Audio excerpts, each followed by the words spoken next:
एक महाराज जी वृंदावन में थे, तो वो रोज शाम को प्रवचन करते थे। तो एक दिन प्रवचन करते हुए ठाकुर जी के रूप का वर्णन कर रहे थे। बोले ठाकुर जी भांडीर वन में गैया चराने जाते हैं, पीताम्बरी पहन करके जाते हैं, मोर मुकुट पहनते हैं, कानों में ऐसे कुंडल पहनते हैं, आदि आदि सब रूप का वर्णन कर रहे थे। तो उनके सारे शिष्य बैठ करके सुन रहे थे। उन शिष्यों में सबसे पीछे बैठा था उनकी गौशाला में गायों की सेवा करने वाला ग्वारिया। और वो ग्वारिया इतना सीधा था, इतना भोला था कि सब लोग उसको प्यार से भोंदू बुलाते थे। क्या बुलाते थे? भोंदू किसको कहते हैं? जो बहुत भोला होता है उसको भोंदू कहा जाता है। तो गुरुदेव तो प्रवचन करते थे, लेकिन भोंदू जो था ना, उसको ऐसा लगता था कि गुरुजी कोई 2-3 हजार साल पुरानी कथा नहीं सुना रहे हैं, शायद रोज ऐसी लीला होती है वृंदावन में और गुरुजी हमारे उसी को सुना रहे हैं। आज जब गुरुजी ने बताया कि भांडीर वन में ठाकुर जी गैया चराने के लिए जाते हैं, भोंदू ने जैसे ही सुना, सुन करके भोंदू को लगा मैं भी तो भांडीर वन जाता हूं गैया चराने। अरे उसी भांडीर वन में मैं भी गैया चराने जाता हूं और गुरुजी बता रहे हैं उसी भांडीर वन में ठाकुर जी गैया चराते हैं, लेकिन मुझको तो कभी दिखे नहीं। शायद मैंने कभी ध्यान नहीं दिया होगा। अब गुरुजी ने बता दिया, अब कल से भांडीर वन जाऊंगा तो वहां खोजूंगा, ठाकुर जी भी आते हैं, गुरुजी बता रहे हैं। उसका इतना विश्वास गुरुजी की बात पर कि उसको लगा कि ठाकुर जी आज भी आते हैं भांडीर वन। अगले दिन गैया चराने के लिए भांडीर वन गया, तो भांडीर वन में गैया सब घूमने लगी और वो यत्र तत्र सर्वत्र वृक्षों के नीचे, सघन कुंजों में, जंगलों में जाके ठाकुर जी को खोजने लगा। गुरुजी हमारे झूठ नहीं बोलते, गुरुजी सही बोल रहे हैं, यहीं पर गैया चराने आते हैं ठाकुर जी। अरे मैं ही अभागा हूं, मैं ही ठाकुर जी को नहीं देख पा रहा, लेकिन ठाकुर जी यहीं कहीं होंगे।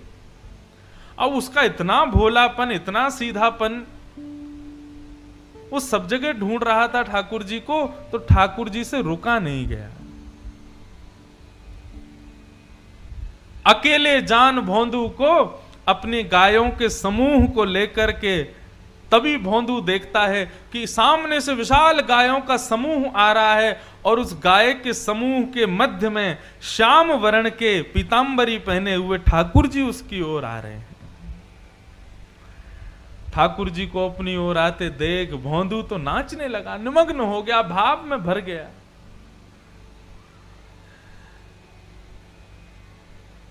कटाक्ष नेत्र ठाकुर जी के, सुंदर कपोल, मधुर मुस्कान, घुंघराले केश, मोर मुकुट सिर पर, पीतांबरी पहने हुए, चंदन की सुगंधी महकते हुए ठाकुर जी गैया चराते हुए आ रहे हैं। भोंदू ने जैसे ही उसको देखा निमग्न हो गया। ठाकुर जी आकर के भोंदू के पास बैठ गए। अब भोंदू और ठाकुर जी दोनों एक दूसरे को देखें। भोंदू बोला, आप वही श्याम सुंदर हो ना जिनके बारे में हमारे गुरुजी सुनाते हैं? ठाकुर जी बोले, हाँ हम वही श्याम सुंदर हैं। बोले, अच्छा। हमारे गुरुजी आपके रूप का वर्णन करते हैं तो लगता है आप कितने सुंदर होंगे, लेकिन आज आपको देख करके ऐसा लग रहा है कि हमारे गुरुजी जो बताते हैं उससे लाख गुना ज्यादा सुंदर हो आप। बड़े प्यारे हो ठाकुर जी। ठाकुर जी बोले, अब केवल बात ही बनाते रहोगे, कुछ खिलाओगे पिलाओगे भी हमको? भोंदू बोला, आप मेरे यहाँ मेरे हाथ का खाओगे?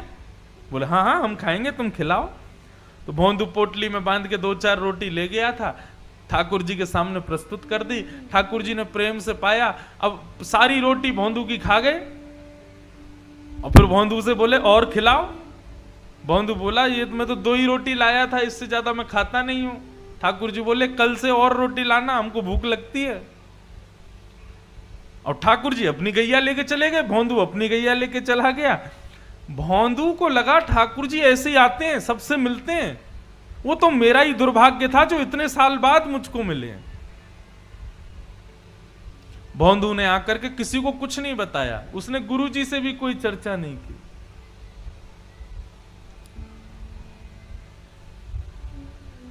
दूसरे दिन जैसे ही भोंदू जाने लगा, ज्यादा रोटियां ले गया, ज्यादा सब्जियां ले गया। तो रसोई घर के जो महाराज जी थे उन्होंने जाकर के गुरुजी को बताया। बोले, गुरुजी आज तो भोंदू इतना सारा भोजन लेकर के जा रहा है। गुरुजी आए, आकर के बोले भोंदू तुम तो इतना नहीं खाते, किसके लिए लेके जा रहे हो? तो भोंदू ने सहज भाव से कहा, बोले गुरुजी मैंने आपको बताया नहीं, लेकिन मैं जहां गैया चराने जाता हूं ना भांडीर वन में, वहां ठाकुर जी भी आते हैं अपनी गैयाओं के साथ। कल आए थे, मेरे से रोटी मांग रहे थे तो मैंने 2 रोटी खिला दी, तो ठाकुर जी को कम लगी इसलिए मैं ज्यादा लेके जा रहा हूं। तो ये ज्यादा पुरानी नहीं, 60-70 वर्ष पुरानी बात है। गुरुजी बोले भोंदू कौन आता है भांडीर वन में? बोले ठाकुर जी आते हैं। बोले कौन से ठाकुर जी? बोले वही ठाकुर जी जिनकी आप कथा सुनाते हो। गुरुजी बोले सच में ठाकुर जी आते हैं? बोले हाँ। अच्छा बता तो सही कैसे दिखते हैं वो? ऐसे कोई बालक मुकुट उकुट पहन के आ गया होगा, तुझको पागल बना रहा होगा?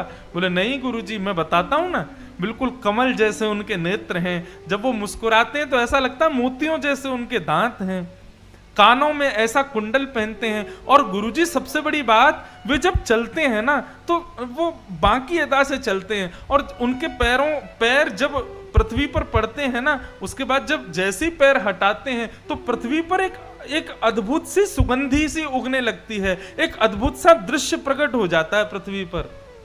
पीली पीतांबरी पहनते हैं, चंदन की सुगंधी आती है, गुरुजी बहुत सुंदर लगते हैं ठाकुर जी। बंधुओं, जो सीधे लोग होते हैं ना वो झूठ नहीं बोलते, चतुर लोग झूठ बोलते हैं।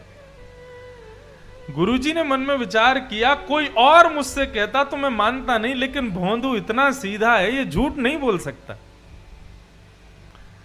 भोंदू के मुख से ठाकुर जी के बारे में सुनकर के गुरुजी के नेत्र सजल हो गए, और वे कहने लगे भोंदू आज ठाकुर जी आएंगे मिलने के लिए? बोले हाँ आएंगे गुरुजी। तो बोले आज जब ठाकुर जी आए ना तो ठाकुर जी से कहना कि तुम्हारे गुरुजी ने उनको बुलाया, उनको यहां लेकर के आना, यदि आ जाएं तो। बोले अरे गुरुजी मैं लेके आऊं उनको? बोले हाँ तुम लेके आना।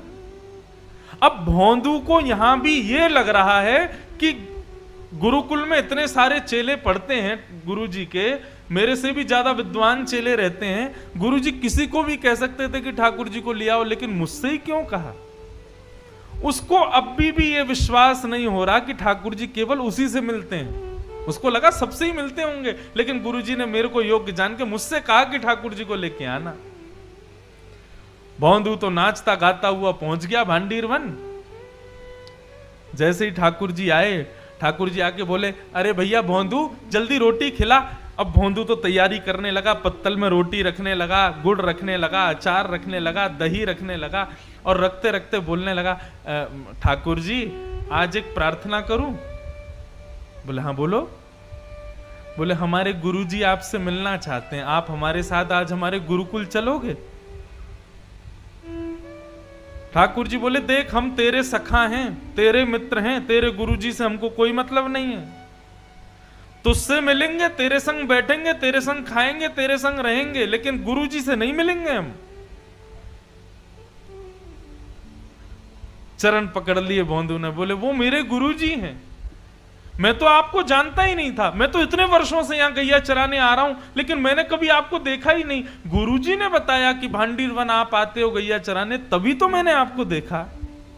जिन गुरुजी ने आपसे मिलवाया, जिन गुरुजी ने आपके बारे में बताया, जिन गुरुजी ने मुझे आपके योग्य बनाया, वो गुरुजी आपको बुला रहे हैं, आप मना मत करो ना, चलो ना मेरे साथ। ठाकुर जी बोले देख भोंदू तो जो कहेगा सब करेंगे, लेकिन ये तेरे अलावा हम किसी से नहीं मिलेंगे, और चाहे तेरे गुरुजी हो चाहे गुरुजी के भी पिताजी हो, हम तुझसे ही मिलेंगे बस। ठाकुर जी रोटी खा रहे थे बढ़िया गुड़ के साथ में, तो भोंदू ने हाथ से रोटी छिना ली, बोले तो ये भी मत खाओ, ये भी गुरुजी की है। और पत्तल भी उठा ली, बोले ये भी छोड़ो, ये भी गुरुजी के यहां की बनी है, ये भी क्यों खा रहे हो? और सुनो ठाकुर जी, आपको मुझसे ही मिलना है, मेरे अलावा किसी से नहीं मिलना, तो मेरी भी वचन सुन लीजिए, मुझे इस योग्य गुरुजी ने बनाया, और यदि गुरुजी से आप नहीं मिलोगे तो कल से यहां मत आना, मैं भी आपसे नहीं मिलूंगा। ठाकुर जी बोले तू अभी जानता नहीं है, बड़े बड़े लोग त्रिलोकीनाथ के दर्शन के लिए हिमालय पर जाके तपस्या करते हैं, तब जाके मेरा दर्शन मिलता है, और हम तेरे सामने इतनी सहजता से बैठे, तू कह रहा कल से मिलेगा नहीं। भौंदू बोला मैंने तपस्या नहीं की, मैंने अपने गुरु की सेवा की, तो इसका मतलब यह सिद्ध हो गया कि लोग 1000 वर्ष तपस्या करके आपका दर्शन करते हैं, लेकिन मेरे गुरु जी के चरणों में 1000 वर्षों के समान तपस्या का फल है, मैं उनको प्रणाम करता हूं और उससे मुझे आपके दर्शन हो जाते हैं। ऐसे गुरु को क्यों नहीं मिलोगे आप? ठाकुर जी बोले गुरु जी से नहीं मिलेंगे। तो फिर भौंदू बोला ठीक है, तो आज से मेरी आपकी कट्टी, कल से मत आना यहां पे, मेरे गुरु जी के नहीं तो फिर मेरे भी नहीं आप। और भौंदू ने अपना सारी सामग्री उठाई, सारी गैयाओं को इकट्ठा किया और जाने लगा वहां से, भगवान को छोड़ के जाने लगा। भगवान बोले अरे भौंदू रुक तो जा। बोले अब तो मैं तभी रुकूंगा जब आप मुझे वचन दोगे कि मेरे गुरुजी से मिलोगे। अगर आप ये वचन नहीं दोगे तो मैं नहीं मिलूंगा, मैं नहीं रुकूंगा। भौंदू जाने लगा, थोड़ी दूर गया, थोड़ी और दूर गया। अब मानो जैसे कि हमारे श्याम सुंदर के त्रिलोकीनाथ की त्रिलोक की संपदा छूट रही हो। दौड़े भौंदू के पीछे और पीछे जाकर के भौंदू के कमर पर चढ़ गए ऊपर और बोले तू जहां जाएगा सब जगह जाएंगे, लेकिन तू छोड़ करके मत जा, ले चल अपने गुरुजी के पास में। और आज आश्रम में बैठे गुरुजी राह तक रहे थे कि भौंदू आ रहा होगा गैया लेकर के, तभी क्या देखते हैं असंख्य गायों का झुंड आ रहा है और उन असंख्य गायों के झुंड के बीच में भौंदू अपने कमर पर ठाकुर जी को उठा करके ला रहा है। ये दृश्य देखते ही जो गुरुजी थे वे तो मूर्छित हो गए, और जब होश में आया तो नंद नंदन को सामने देखा। उठते ही जैसे ही ठाकुर जी को देखा, ठाकुर जी को प्रणाम नहीं किया, पहले भौंदू को प्रणाम किया। बोले तेरी भक्ति को प्रणाम करता हूं भौंदू, तेरी इतनी सरलता, इतनी सहजता, इतनी कोमलता कि तेरा नाम भी कोई तेरे को नहीं बुलाता, सब तेरे को भौंदू भौंदू बुलाते, इतना सीधा है तू। आज तेरे वशीभूत होकर के त्रिलोकीनाथ मेरे आश्रम चल के आए हैं। ये सत्य घटना है वृंदावन की।